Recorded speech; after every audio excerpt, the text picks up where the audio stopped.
5 रियासतों में होने वाले इंतखाब को लेकर आज बीजेपी सीईसी की मीटिंग। तीसरे, चौथे और 5वें मरहले के उम्मीदवारों के नाम पर लग सकती है मुहर।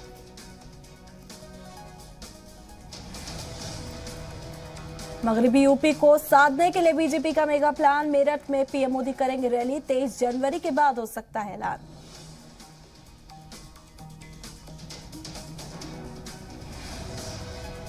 आज पंजाब इंतखाब के लिए उम्मीदवारों के नामों का ऐलान कर सकती है बीजेपी। कैप्टन अमरिंदर सिंह की पंजाब लोक कांग्रेस के साथ है पार्टी का इत्तेहाद।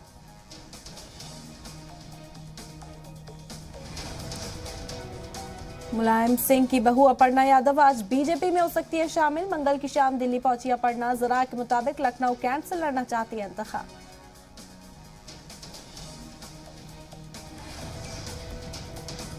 जरा के मुताबिक मुलायम सिंह यादव ने बहनोई और साबिक एमएलए प्रमोद गुप्ता बीजेपी में होंगे शामिल। और रैया का बेधूना सीट से रह चुके एमएलए।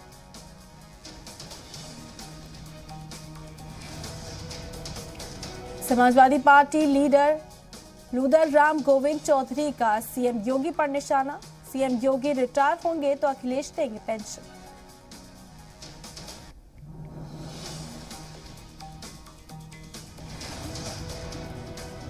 टिकट न मिलने पर छलका बीजेपी लीडर एसके शर्मा का दल। प्रेस कॉन्फ्रेंस में फूट फूट कर रोए। नाराज होकर पार्टी की रुकनीयत से दिया इस्तीफा।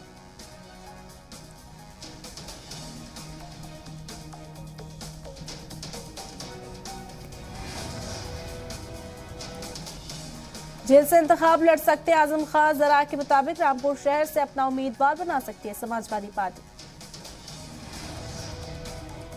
आजम खान के बेटे अब्दुल्ला आजम स्वार टांडा सीट से लड़ सकते हैं इलेक्शन। 4 पुराने उम्मीदवारों को रामपुर से टिकट दे सकती है Samajwadi party.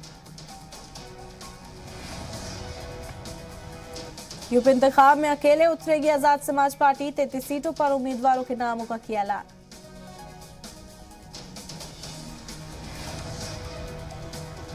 Congress general secretary Priyanka Gandhi ने लोगों से की वर्चुअल बातचीत। कहा जद्दोजहद से गुजरी खवातीन को दिया टिकट। यूपी चुनाव के लिए आज लिस्ट जारी करेगी जेडीयू। पार्टी जनरल सेक्रेटरी केसी त्यागी ने कहा बीजेपी के कई दौर में बातचीत हुई लेकिन कोई नतीजा नहीं निकला।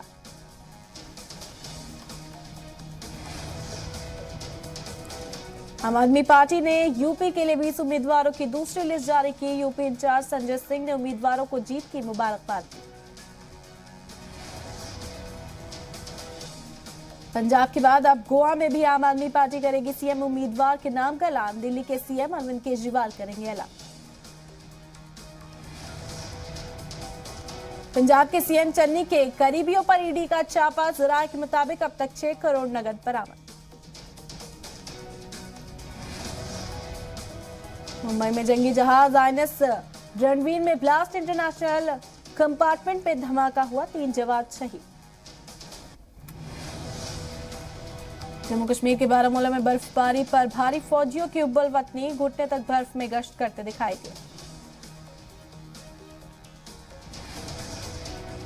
यूपी के फतेहपुर में 3 साल की मासूम से रेप और कत्ल के मामले में फांसी। पॉक्सो कोर्ट ने मुलजिम को फांसी की सजा दी। लंदन में घर बचाने की कानूनी लड़ाई हारा। विजय माल्या बकाया कर्ज न चुका पाने की हालत में लंदन से निकल सकता है। उर्दू फारसी शब्दों को हटाने की तैयारी में MP police. ADG research development ने हुक्म जारी कर मांगे मशवरे। बिहार के नालंदा में जहरीली शराब कांड के बाद 121 लोगों के खिलाफ जारी हुआ नोटिस। कनाडा के सबसे बड़े शहर टोरंटो में बर्फीले तूफान के बाद हालात बद से बदतर हुए। लेबनान की दारुल हुकूमत बैरूत में विस्फोट पीड़ित का प्रदर्शन। जांच तेज करने का मुतालबा।